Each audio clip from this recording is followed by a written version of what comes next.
All right. So I'm just going to go ahead and get started. Thanks for sharing. And my name is McKinney Coleman, and I'm a content developer here at the Rollins Center for Language and Literacy. And I develop content for Cox Campus. And we are so glad you joined us this afternoon. And I'd like to welcome you to our year long journey webinar series. And today we're broadcasting the second webinar in our series, Leveraging the Language Literacy Network to Elevate Student Outcomes in Reading, Writing, Listening, and Speaking, presented by Dr. Jan Wasowicz. In today's webinar, our speaker will discuss the Language Literacy Network that was developed to give teachers a fuller, updated perspective on literacy. This framework shows how spoken and written language come together to support skilled reading and writing. As a reminder, if you have questions, please share them in the chat box. And at the end of the presentation, we'll have a Q&A where Dr. Wasowicz will address as many of your questions as time allows. Now it's my pleasure to introduce today's speaker. Dr. Jan Wasowicz has more than 40 years of experience as a speech language, literacy, and learning specialist, working with students in a variety of educational settings. She is frequently invited to speak about best practices in literacy assessment and instruction, and has taught numerous undergraduate and graduate courses. She is the inventor of aerobics and the spelling performance evaluation for language and literacy assessment, also known as Spell 3. One of the authors of Spell Links to the Reading and Writing and lead moderator to the Spell Talk Multidisciplinary Professional Listserv. In addition, she currently serves as an advisory board member of the Reading League of Illinois and an external consultant for Purdue University Interdisciplinary Initiative to strengthen teacher preparation using science-based methods. Dr. Wasowicz is an ASHA certified speech language pathologist and an ASHA board certified specialist in child language.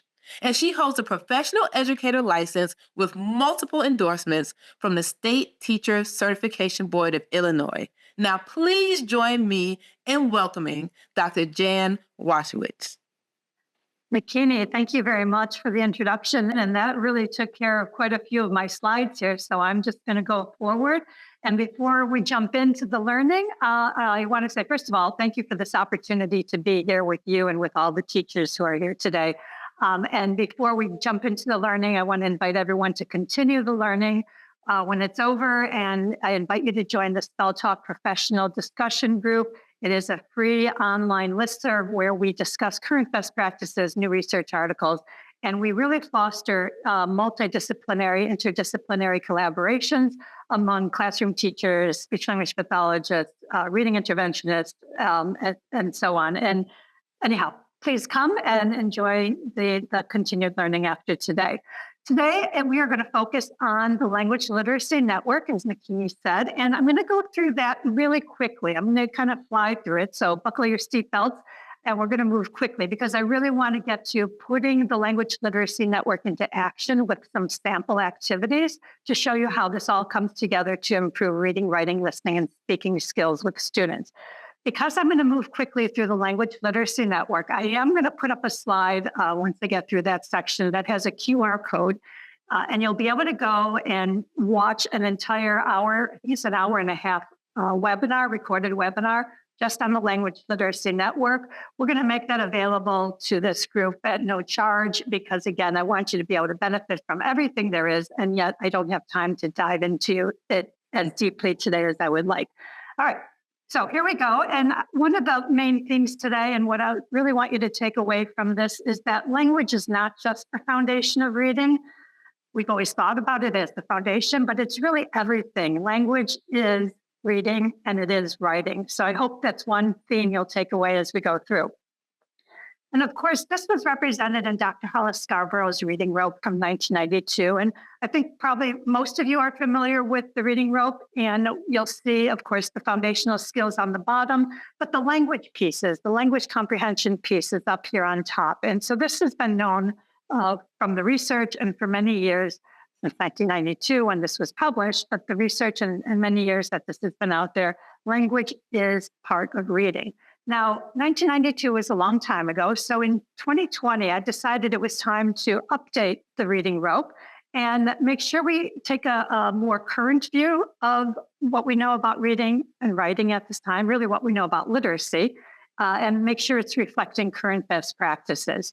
So I offered the Language Literacy Network as a scholarly advancement over the reading rope, and it reflects the same fundamental body of research that is reflected in the reading rope, because much of that research has withstood the test of time. So, yay. But we have new research, and there are some substantial changes that needed to be reflected since, because things have changed since the reading rope was created 30 years ago. So I had four main objectives. One was to provide a more complete view of literacy. Literacy is not just reading, but also writing. I wanted to emphasize reading and writing as language processing. Yes, other processes are involved: working memory, attention, executive function skills. Those are all really important. But at its core, reading and writing are language processes. It's the comprehension of language in written form, and it's the expression of our ideas and our thoughts in written form. I also wanted, in developing the Language Literacy Network, to present a more current view of literacy, and specifically with respect to word level decoding and encoding. A lot has changed in that area. Happens to be an area of particular interest of mine. So really breaking it down into looking at decoding and encoding, so reading and spelling of words, as being multilinguistic, multi-component processes. They share a reciprocal relationship. Each benefits from the other. But there are advantages that we know from the research, what we talk about as a speech to print advantage, meaning that if you work on spelling and if you work on encoding and you use that as kind of a gateway into reading, you actually get better outcomes or a bigger bang for your buck in terms of instructional minutes. Spelling instruction will transfer to reading, but reading instruction does not transfer as well to spelling. So that's what I mean by the speech to print advantage. And I'll come back and talk about that a bit more. And then finally, I had an objective in developing the Language Literacy Network, which was to put this into an illustration, an infographic, if you will, that really helps us think about literacy as reading and writing, and help us wrap our brains around what neuroscientists call the functional connectivity of the language, of the reading writing circuit in the brain, all the many components that have to come together and work cohesively during skilled reading and skilled writing. And then being able to use this to think about and evaluate your own practices. Where are you spending time and feeling like you're confident in those skills? And where are other skill areas that maybe you need to spend more time and maybe develop more skill in teaching those areas? So we have new research. It's 30 years since the reading rope. So we needed a new story, a new picture. And so here is the Language Literacy Network. And if you look around for a minute, you hopefully will notice there's a lot of language here. I'm going to take you through and I'm going to point out some of the differences between the reading rope, because again, I think that's something you're probably familiar with, at least to some extent, and the Language Literacy Network. And I want to point out the major differences, keeping in mind that I'm going to go quickly, but you'll have an opportunity to watch a recorded webinar that dives much more deeply into all of this. All right, so as we look around, first of all, we see reading on the left-hand side, writing on the right-hand side, because literacy is about reading and writing. We have the higher order language comprehension skills, top left, and we have the foundational skills of decoding, word recognition, bottom left. And then over on the top right, we have language expression, writing, oral language expression, which then goes to the task of writing. And on the bottom right, we have the encoding, the spelling of words, so the foundational word level skills for writing. Now, the reason or how I chose this particular illustration or graphic was I wanted to use something that visually conveyed, again, what neuroscientists call the functional connectivity within the brain. When the brain, for skilled reading and writing, and to develop skilled reading and writing, we need to get all of these different components and processes and skills working together in a very functionally integrated way. So the circles, if you will, are schematics to represent different processes, different skill areas, or centers in the brain that have to interconnect with all the other centers in the brain. the different lines are to indicate neural pathways. And the reading and writing network is not something we're born with as humans. We're born to speak and to understand. But the reading writing network of the brain, the actual neurons and passageways, all of that develops through instruction. And the better the instruction, the more efficiently the reading writing network develops. So this illustration is meant to reflect that all of this interconnectivity among all the different processes and centers of the brain. And then in the center, I'm representing the bidirectionality between reading and writing. As I mentioned earlier, first of all, there is a bidirectionality. Writing helps to improve reading. Reading helps to improve writing. We see this much more strongly at the word level, at the foundational skill level, meaning that encoding instruction will benefit decoding more than decoding instruction benefits decoding and encoding. So that's the speech to print advantage. And again, the illustration was meant to represent all these different areas of the brain, all these different processes that we know need to be functionally connected for skilled reading and writing. So here we have it. And what I'm going to do now is I'm going to walk you through and point out a few of the differences between the reading rope and the language literacy network. So looking just at the reading side, because the reading rope is just about reading, and comparing it to the reading rope, you'll see that in the reading rope, Dr. Scarborough has the foundational skills of reading not becoming integrated with the higher order language comprehension skills until a little bit later in time. So they're kind of isolated in the early parts of development and instruction. But this is not how we understand now that instruction needs to occur.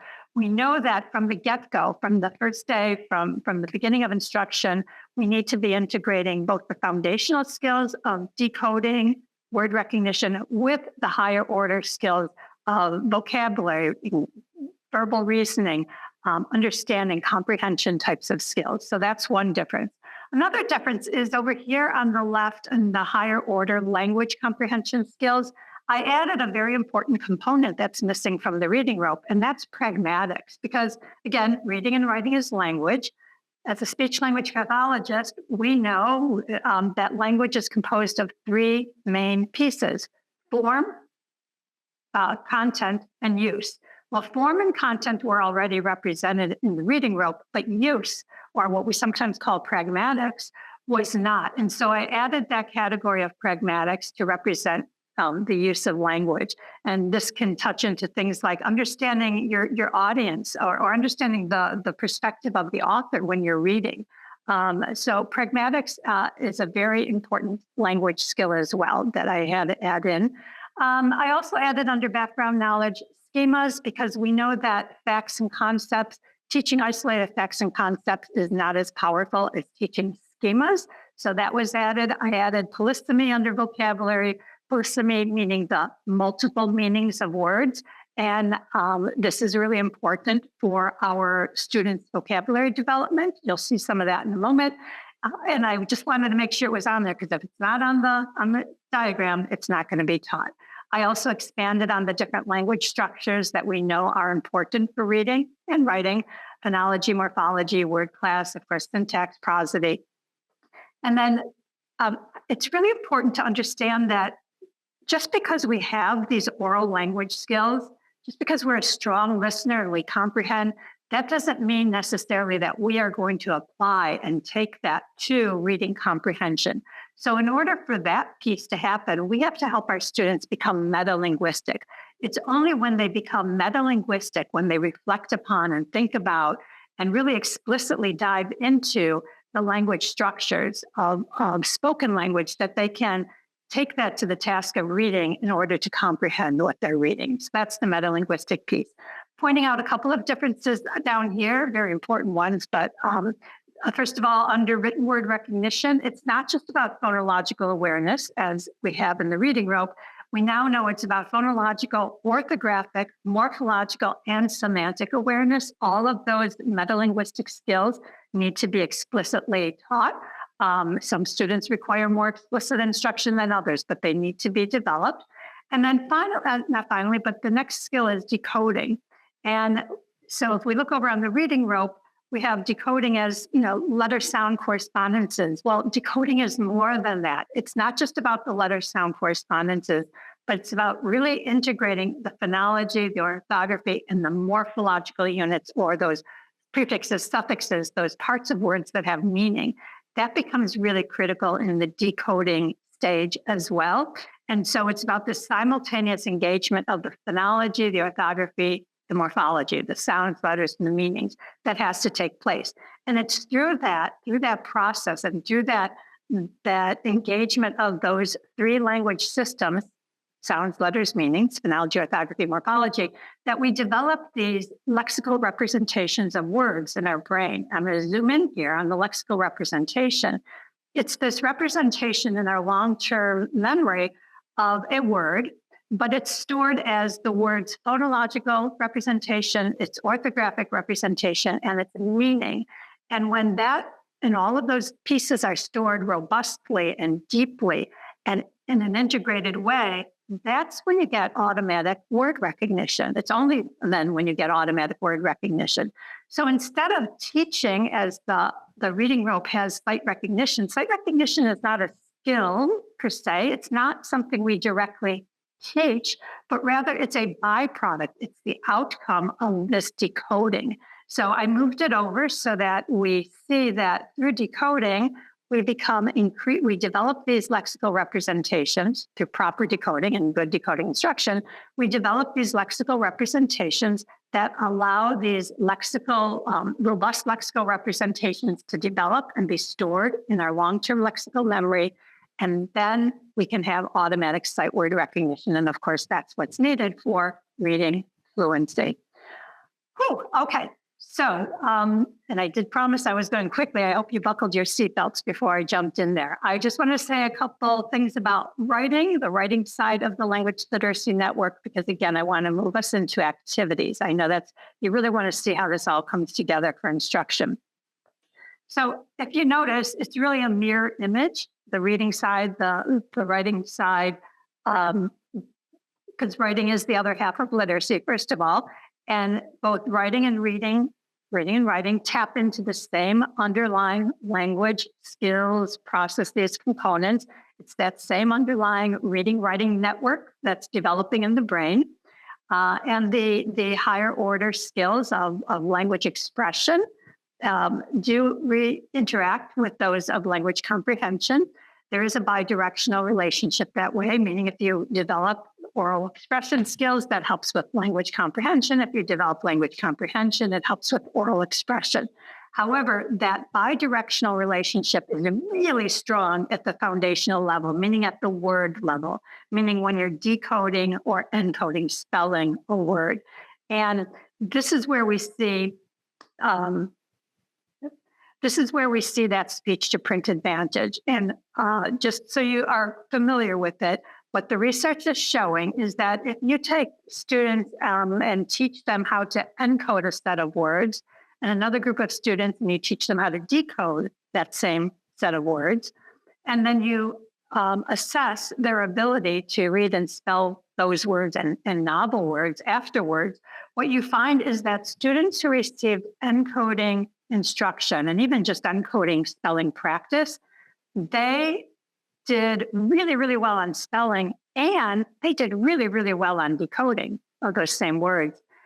Whereas if they got decoding instruction, they get improved in their decoding. If it's good decoding instruction, they're going to get better in their decoding.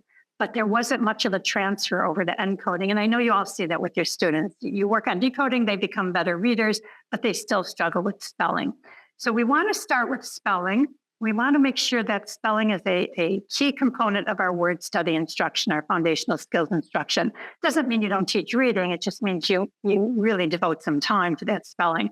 Because the other really exciting part of this same body of research is not only do students spell those words better if they get spelling instruction versus reading, they generalize what they've learned to novel words much more robustly from spelling instruction than they do from reading instruction. they don't generalize as much. So they're learning a limited set of words, and you don't have that. It doesn't grow, or you can't leverage from there. You have to teach many more words. You don't get that kind of generalized ability as you do from the spelling. So this is what is known, or what I'd call the speech to print advantage, leveraging encoding spelling instruction to improve both spelling, of course, writing, and to improve reading. Okay. All right. So again, 1992 was a very long time ago. And back then we had the reading rope, was published based on the current research at that time. It has not changed since then. It has not been updated. This was the phone that we all were using. Okay, I got the phone after this model, but this was the phone that everyone was using in 1992. Come a long way since 1992. We know that with technology. And we have new research, so it's time to update our understanding of the literacy network and move past just the reading rope. All right, so I hope you will embrace that and use the Language Literacy Network to help guide you as you move forward. All right, I promised that was going to be fast. It was. I actually managed to stay within about a minute of my time frame, so I think I'm good here. I do want to share this QR code and bit.ly link that you can use, and at any time before the end of December, you can go there and you can just click where it says click here, and you'll be able to watch. I think it's an hour, it might be an hour and a half, a complete webinar about the Language Literacy Network. I talk more slowly, I promise. You can also download a copy, a PDF of the Language Literacy Network, although I think that was included in your handouts, but you can get that as well. All right. Whew. So now we're going to move on to teaching activities. I like to say that when I'm working with my students, I feel like I am a conductor in a language orchestra. To me, the teaching of reading and writing is a dynamic orchestration of the linguistic brain. I've got to be bringing all those pieces and parts and skills and processes together as I'm working with my students. I need to kind of, tap in there on the vocabulary and tap in here on the phonology and really bring all these pieces together. So I'm going to share some activities with you today to help you see what it's like to be a linguistic conductor. These are structured literacy activities, and more specifically, they're speech to print, multilinguistic, metalinguistic strategies. And in addition to the activities I'll be sharing here with you today, and to go into even more detail, I included this article that I was invited to write for the Learning Difficulties of Australia Bulletin. It is an article about speech to print, and I talk about lots of these activities and what we really mean by speech to print, multilinguistic, metalinguistic, although I think at this point you probably have a sense of that. Lots more activities there. Go read that article. But I tried to bring in some other activities. What I really want to do is really inspire you with what this can look like and what this the experience can be for both you and your students. I, of course, won't have time today to go deep into any one of these activities. So consider this kind of a potpourri, a sampling of activities to help inspire you and think about how this can all come together. The Language Literacy Network can help drive your instruction and how you think about it. So first of all, essential elements of speech to print instruction. Again, always begin with encoding spelling. Number two, immediately systematically link those sounds, those phonemes with letters. So we don't engage in ongoing PA in the dark activities. That there's not the research to support that. The current research says segment the word and map those letters right onto the phonemes. So it's all very integrated. Number three, make sure you're using real, meaningful words. We've got to integrate the meaning component as well. Number four, all of these pieces, this is that linguistic, the conductor and the linguistic orchestra. We've got to integrate. It's not isolated skills practice in PA or orthography or whatever the language skill may be. It's the integration of these in a very meaningful way. And then, of course, all other principles of good instruction apply: explicit, direct, systematic, gradually increasing the complexity, supporting your students, scaffolding as needed. Some students need more, some students need less. And of course, you know that as you work with your students. So again, to summarize, we're going to begin with the sound. So we're going to be spelling. We're going to be going from speech to print, spell. And we're going to integrate sounds, letters, and meanings of words so we can develop those lexical representations of words and long-term memory that are the key to reading and writing fluency and accuracy. We're going to write the words, write. Students should be writing. And of course, all of the key components of explicit, direct, etc. instruction. Now, before I go into activities, I want to say something about speech to print. This is not speech to print. There is no research to support this. I don't know how this got out there and went wild and rampant. Okay, there was one study with 4-year-old children, and the author, Linnea Airy herself, will acknowledge there were limitations to that study. But from one study, an entire cottage industry of this grew, and there's no research support. So this is not what I mean by speech to print. Speech to print means going from the phonemes. Students don't need to have any of this information. And in fact, for some of our students who are struggling, this can make it much, much harder. Who needs to know that kind of information? Well, the teachers, certainly, because it helps you understand why your students are doing what they do. It helps you organize your instruction from less challenging to more challenging. It helps you support the students as needed, but it's what you need to know and not what students need to know. So to represent the phonemes, I use sound walls as well, but my sound walls have pictures, keyword pictures of phonemes. So the pan over here represents the p, like you hear in pan. The man represents like you hear in man, and so on. Because these can be cut up and these can be used as manipulatives, and these are keywords. And it is helpful for students to have a tangible representation of phonemes when they're first starting to work with them. Absolutely. All right, so here we go. So here are some activities, and let me just walk you through a couple of them. So I would first explain that these are sound boxes, and each one of these boxes represents a sound coming out of my mouth. And I'm going to do a word. I'm going to segment out the sounds in a word. If I need to go back, I'll go back here to help my students with a visual representation of each phoneme. But let's assume they've moved away from that and now they're able to just segment without that. So the word is have. I have a word for you. Have. Every time a sound came out of my mouth, I touched a box, drew a little dot there. I'm going to cross off all those extra boxes because there's only 3 sounds in have. Now, I'm going to show you, my students, this word. Let me write it for you. I say the sounds as I write the corresponding letters. Now I say to my students, all right, here's the word have. Can you use that in a sentence? Great.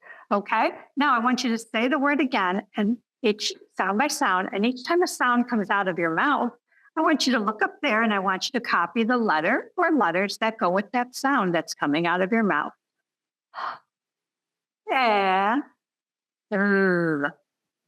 Great.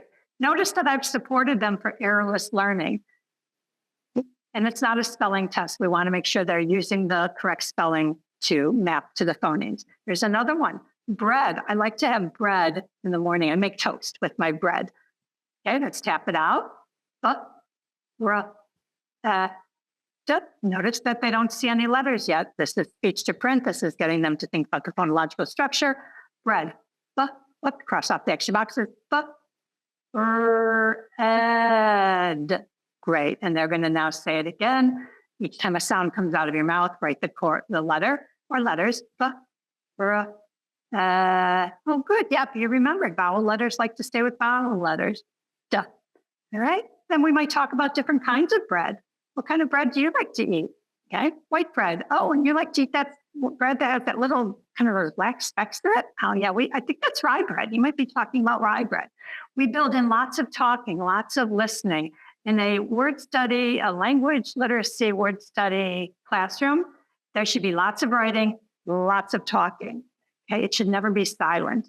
All right, here's just another way to do phoneme graphing mapping. I had my student Jenny use little stamps, believe. I read the word to her. She sounded it out. And then I asked her to find the vowel sound, and she colored the paw print representing the vowel sound. And then I showed her the correct spelling of the word, and she sounded it out again and put the letters with the corresponding paw prints.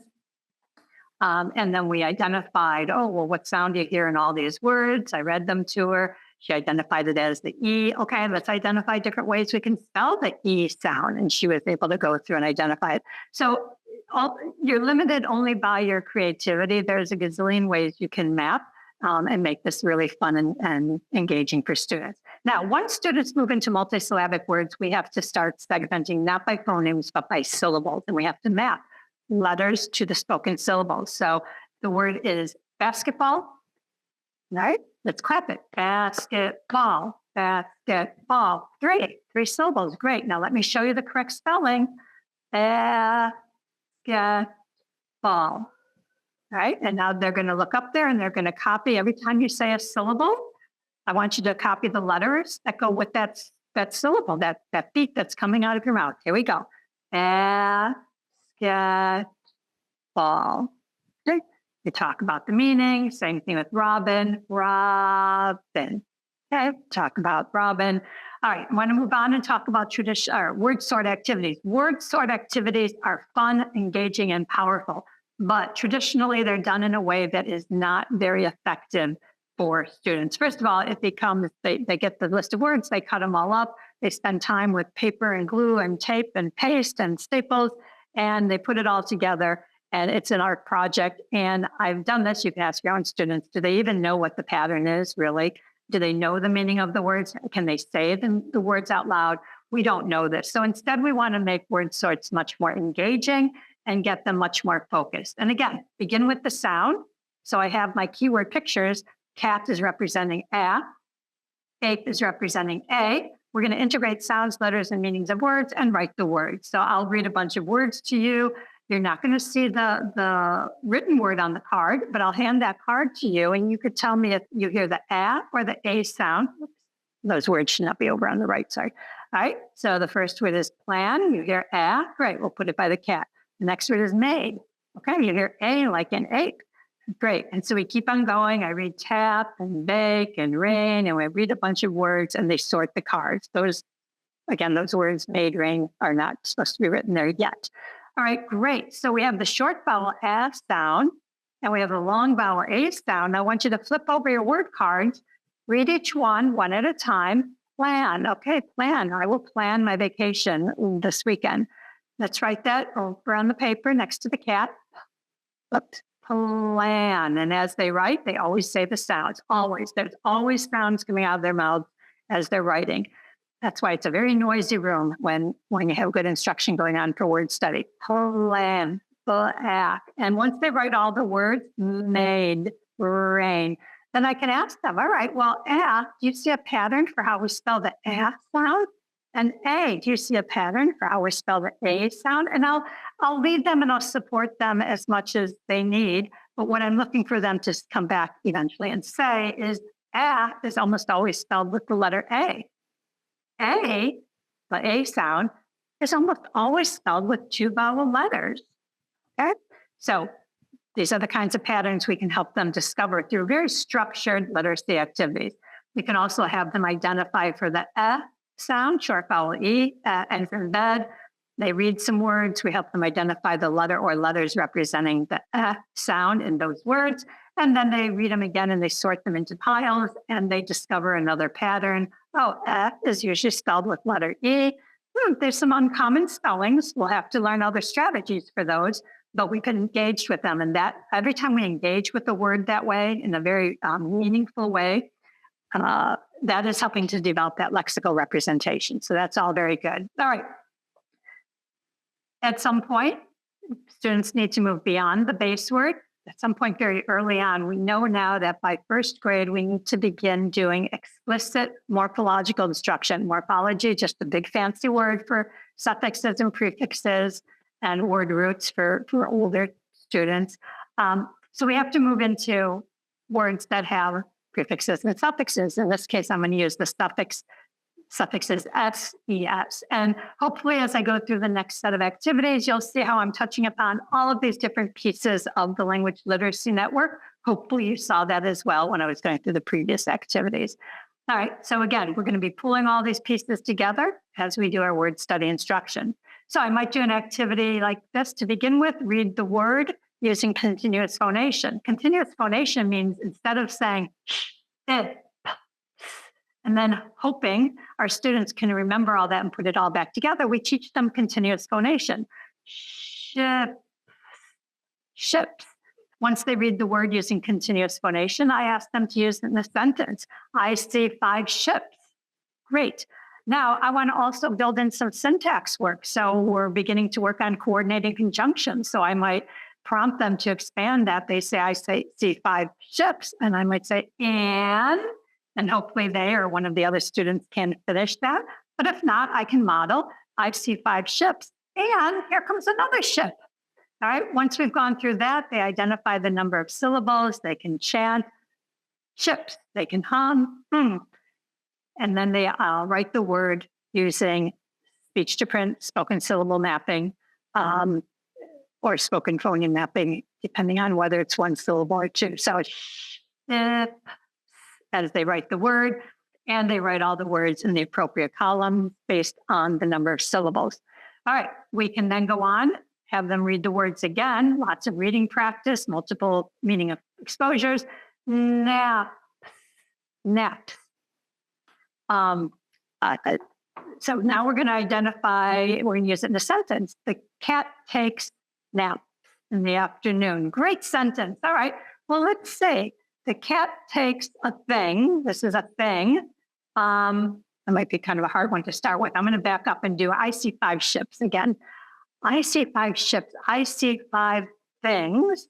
Okay, well, a thing is a noun. So in that sentence, the job of the word ships is a noun. So I'm going to write it there, ships. Now, another sentence might be, she cups her hands to catch the falling water. She does an action. She does something with her hands. Well, if you do something, and if that's an action, well, that must be a verb. So then we would write it under the verb one, cups, right? But you can see how I'm integrating reading, spelling, writing, parts of speech, and understanding meanings of words. And eventually they'll get all the words written here. And they'll also start to recognize that words can have multiple meanings. First of all, it could be a noun or a verb, okay? And I like to have pictures. When I'm working with my students, I always like to have pictures, which is easy these days with, just getting something up on the internet.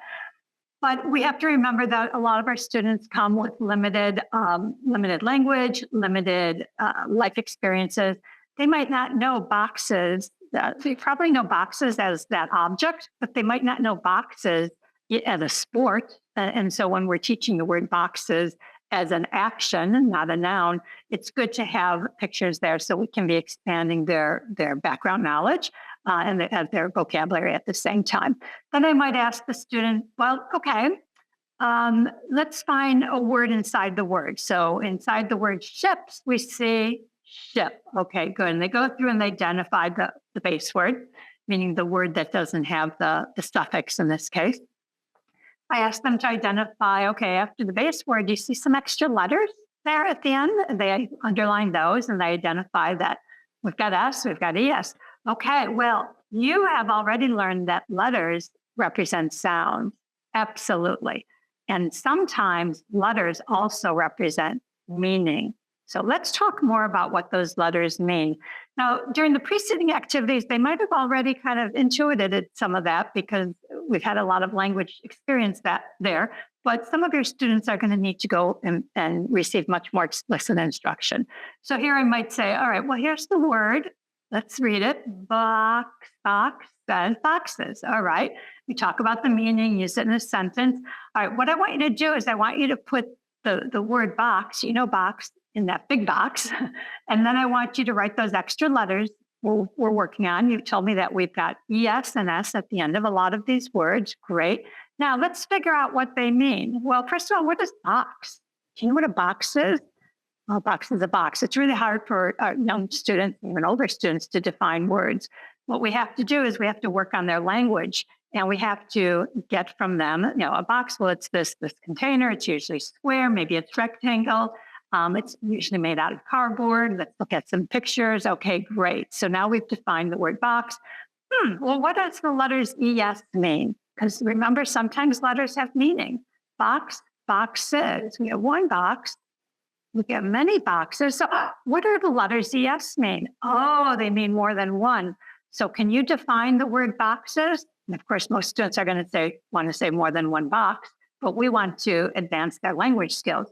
More than one cardboard object that holds things, or square cardboard object. It's about getting them to talk and use descriptive words and build their vocabulary and their oral language expression skills. All right, at some point, we've got to move into reading practice, going beyond the word. We did a lot of work at the word level, but now we need to have them get reading and writing practice. This is going to be critical. And so I might have a word list where they just are going to read across and get lots of repeated practice of using their continuous phonation, ships, beds. Eventually, we want them to read it with automaticity, ships, beds, runs, wishes, and so on. But now let's move into the sentence level. And that's kind of a big jump for a lot of students. So what I would do first is I would have them highlight. We've been working on that suffix S and ES. The suffix is S and ES. Can you first kind of go through the sentences and highlight wherever you see the S or the ES tagged onto the end of a word? Have them highlight that first, and you can help them. Because oftentimes what our students do, especially the struggling students, is they kind of ignore that last letters in the word. They're doing partial cue decoding, which means they're just kind of looking at the first letter or so and they're guessing. So they might say, "Dad, sit in the sand." But if they go through first and they highlight, it reinforces the pattern they've been working on.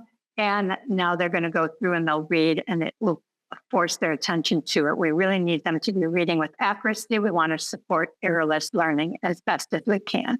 And so they can read sentences. They can also go on then and read a paragraph. And again, I would probably have them highlight the S or ES in a word. It also sets up an opportunity to talk about the fact that these letters don't always have meaning. So for example, let's look at the word has. Dad has a cup in his hand. Well, if we take away that S, what's the word that it's been attaching to? Ha. Well, I guess ha is a word like ha, but is that what we mean here, Dad? Ha, a cup in his hand? No. So in this case, S is not doing the job or having a job of being a suffix. It's only representing the sound, but it's not representing meaning. So this gives an opportunity to have those kinds of discussions. This is the level of explicit instruction that is needed for our students, for many of our students, I should say. Okay, let's see. So writing, I think I said earlier, writing is even more important they're both important. Reading and writing are important. Writing as a first step is critical. Spelling words as a first step is critical because it facilitates the reading and it jumpstarts it. So you're going to get more out of your instructional minutes. The more writing you do, the more spelling you do. But we could do some simple writing practice of I could say, well, I see one ship on the lake and now, there's another ship coming. So now we have 2 ships. Great. Let's spell the word ships. And, but let's first think about it. Is it a noun or is it a verb? I see this thing coming. So it must be a noun. Noun is person, place, or thing. Great. Okay, ships. And they write the word there. And we go on and we do the similar thing with all the other words, giving them a chance to think about the meaning, to use the word in a sentence, to write the word. They're writing. They're always saying the sounds when they're writing. And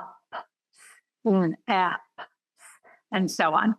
All right, and they do it, and they have a bunch of nouns and a bunch of verbs. And at this point, I would clean this up. I wouldn't have so many nouns and verbs up on the screen, but I didn't have a chance to clean that up ahead of time. So we'll just pretend there's only a few nouns and verbs there. And this is a great time now because our students now know about nouns and verbs to talk about, well, what is a sentence? A sentence, that's a complete thought, and it has to have at least one noun and at least one action being done by that noun. So one verb, a noun doing an action, a noun and a verb. I like to say the actor and the action. Okay. So it needs to have that. So can we make some sentences of our own? Can you take one noun from that first column on the left and take one verb from that column on the right and make a sentence? Sentence formulation, especially when it has to use given words, is a great language challenge and opportunity for language growth for students. Okay? They might say something like the ship ships food, or we ship boxes. Okay?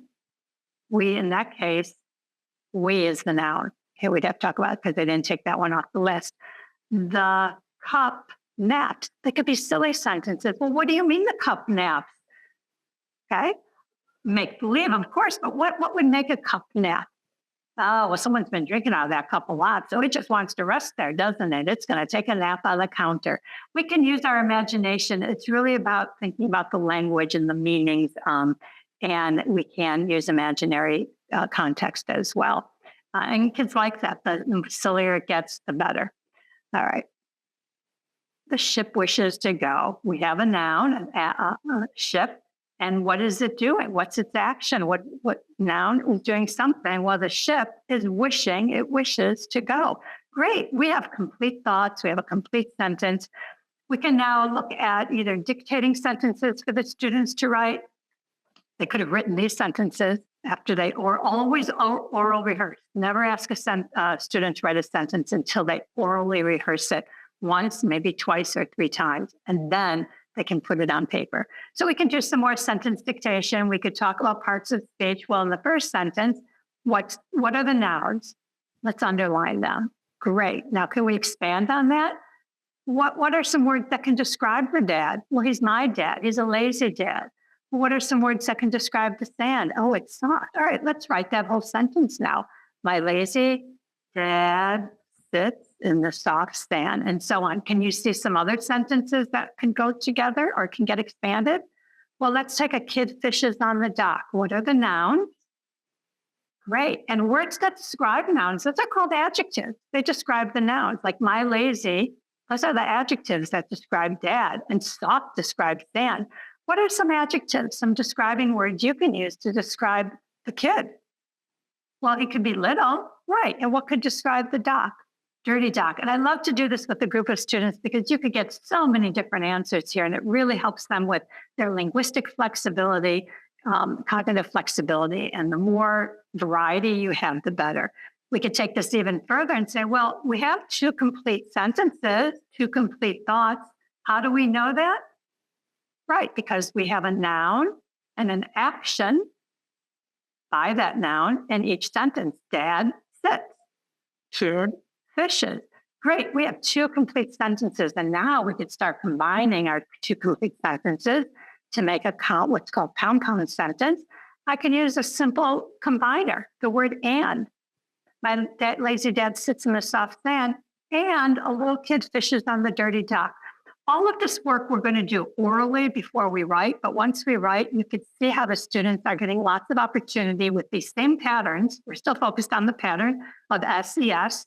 They're always saying the sounds while they write all the letters, and this can be in front of them. I can write all of this first so that when it's their turn to write, they can be using it for errorless learning, and they can be looking up there and then writing the letter or letters and saying the sounds as they write the sentences. I could have them come here and identify again the act, the noun, and the verb. Okay, good.